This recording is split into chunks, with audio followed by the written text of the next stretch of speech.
The man had just finished his military service and headed straight to the casino to catch a dance show. But when the performer on stage removed her hat, he was shocked to discover it was his former lover. Mike never could have imagined finding her in a place like this. Furious, he stormed out of the private booth and decided to try his luck at the gambling tables. Yet just as he was placing his bet, Mike noticed the dealer secretly switching out the dice. Acting on his innate sense of justice, he immediately called out the behavior. You're good, but I saw it. Saw it.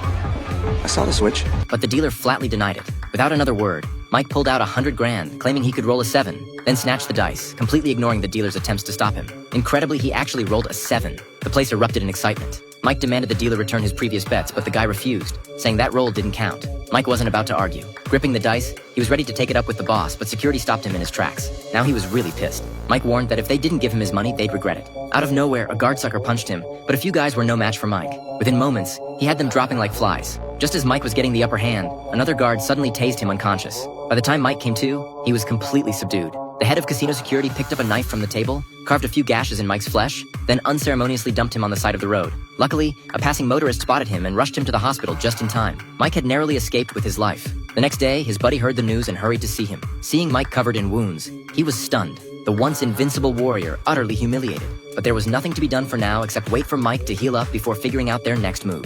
With his friend's attentive care, Mike gradually recovered. A day later, back in peak condition, he went straight to the police station to report the crime, detailing everything that had happened in hopes the law would help him get justice. However, to his surprise, the police chief showed no reaction after hearing the story, and even warned him not to cause trouble, or he'd face the consequences. Mike immediately understood. The chief had already been bought by the casino. Since the law couldn't vindicate him, he'd have to seek justice himself. Mike immediately drove home, retrieved his equipment from storage, then headed straight for the casino. His personal vendetta was officially beginning.